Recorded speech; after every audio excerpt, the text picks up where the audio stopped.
It's official. The Cleveland Cavaliers quietly say goodbye to their long-time tenured veteran who did leave the team for a couple years after winning a championship but came back to bring his veteran presence to the Cavaliers. Although his production was not there, it is basically 100% certain that this player will not be returning to the Cavaliers at all, maybe for a 10-day contract to retire a Cavalier. Hey everyone, Matt Blangy with Cavs Digest. Thank you guys so much for joining me on this Wednesday morning, or morning-ish, I guess.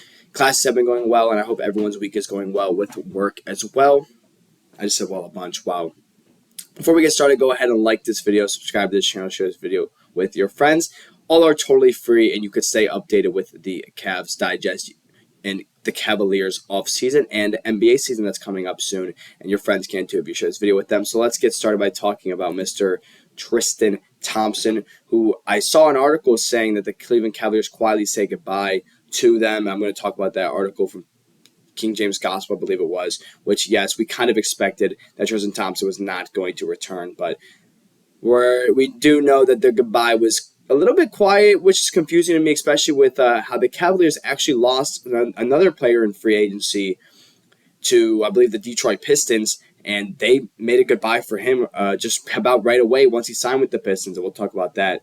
So the Cavaliers did not have much to say to Tristan Thompson. I'm sure, or at least I'm assuming, that when he signs with a different team, the Cleveland Cavaliers will post like a thank you or goodbye, good luck, whatever, if Tristan Thompson signs with another team. But I would probably guess that Double T is going to retire. And the reason I want to bring this to our attention, because as I know what you guys are saying, well, we know that Tristan Thompson isn't going to come back. The Cleveland Cavaliers don't want to re-sign him. He's horrible. He's a bum. He was good for bringing a veteran backup center option to the team, but at this point, the Cleveland Cavaliers don't even seem like they want a backup center. It seems like they want Larry Nance in the game paired with Evan Mobley, or Larry Nance in the game paired with Jarrett Allen at points. They don't want both Mobley and Jarrett Allen in almost all scenarios except blowouts to be out the game at the same time, if that makes sense. But Tristan Thompson goes, and that opens the room for backup centers, which I know we've talked about a lot on this channel.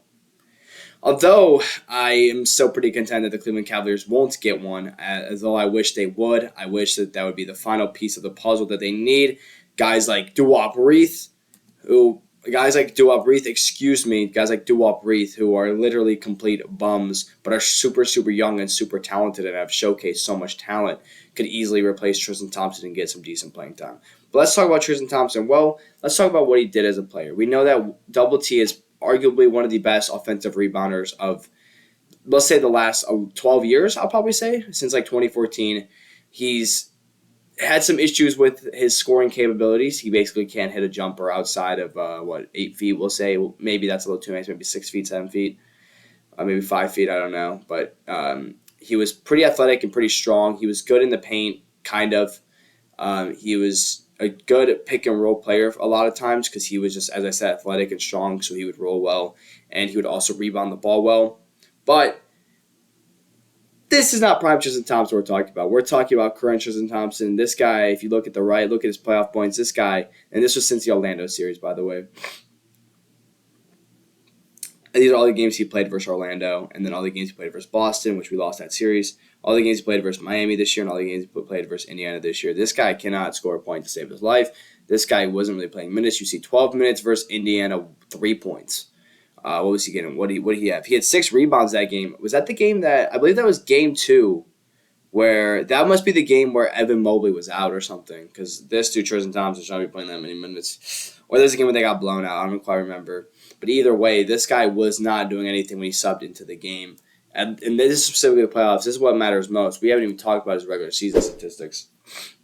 8 minutes, 1 point, 3 rebounds, 40% from the field. Love Double T. Love what he's done for Cleveland's history. But this guy needed to get out of Cleveland. I'm not going to lie to y'all. This guy's rough. This guy's pretty bad at basketball currently. Not bad at basketball, sorry. He's a pretty bad NBA player currently. Love Double T, though. Great guy. It's just kind of sad to see that he cannot compete at any level. But Josh Cornelison from King James Gospel broke down what kind of happened with Tristan Thompson, so I'll read that here. So it's a little bit lengthy, so bear with me. Nance is light years better as a player than Thompson, and more importantly, he offers versatility in role. if the Cavs need someone to play the 4 offensively next to Evan Mobley, referring to how when Jarrett Allen's out the game, Mobley will play the center position. Nance's shooting ability makes him a perfect fit. If they want to go 5 out and put Nance at center in a switching scheme, he is ready to step in. He is a good defender and great offensive player who will play 12 to 15 impactful minutes each game for Cleveland this season. The signing of Nance signaled the end of Thompson's time on the team. The organization didn't come out and announce that they will not be bringing Tristan Thompson back, but the writing is on the wall. With Nance on board, the need for Thompson in any capacity is gone, and the goodwill of bringing back a former player who shares a name with a franchise legend covers up any disappointment at not bringing back Thompson. That's from Josh Quinn-Ellison from King James Gospel. And I do agree with that for the most part. Of course, Tristan Thompson has done a lot for the team. He's well loved by the fans, and I'm sure the players for his veteran impact that he brings in the locker room and whatnot. But the sad truth is, letting a guy like Tristan Thompson walk does not upset any of us. And I posted about Bismack Biyombo. To replace to be the backup center, and someone commented, and I hope you comment on this post because I want to hear from you again. Someone commented, I'd rather bring Tristan Thompson back. Guys, I promise you, Tristan Thompson was playing 8 minutes a game. He can't play 12 minutes like Bismack can. He can't. Bismack played, 20-something minutes in a game this year? Bismack played way more, played 20-something games this year. And I'm pretty sure his minutes were more quality than Tristan Thompson. He averaged 5 points and 5 rebounds versus Tristan Thompson's, what did we just look at, 1.3 rebounds, something like that? Like, Bismack would be better, and then I mentioned Duop Reith, but he would have to be a trade piece. I'd be willing to trade, Craig Porter for this guy. I know you guys love Craig Porter. I'd be willing to trade Craig Porter for Duop Reith because they're very, very similar, just in different positions, like with their age and their capabilities for their position. So I'd be willing to trade Craig Porter straight up for Duop Reith or something like that because Duop Reith is not going to play in Portland. And you get a backup center who's young and can actually play at least 12 minutes because you need 12 minutes from your backup center. But as I showed you from what Josh Quinn-Ellison said, it seemed like I also made a video talking about when I talked about Bismack Biyombo in the backup center. It seems as if the Cleveland Cavaliers are just going to make sure Mobley or Allen is in the game at some point. They're never going to let them both sit at the same time, so you don't need a backup center because if Mobley's out the game, Nance will be in with Allen. If Allen's at the game, I guess Mobley will be at the center and Dean Wade will be at the power forward. I don't know. They're going to do a lot of stupid lineups and to prevent getting a backup center, which I question a lot. But to top off this video, we're going to talk about another Cavalier that they said goodbye to, this being Javonte Green. They actually posted, "Thank you, Javonte Green," which I talked about earlier in the video. They said, "Thank you, Javonte Green," and didn't say goodbye to Tristan Thompson. So I don't know. It's kind of really, I don't know if it's that weird to me. I think it's because Javonte Green officially signed with the Detroit Pistons, I believe.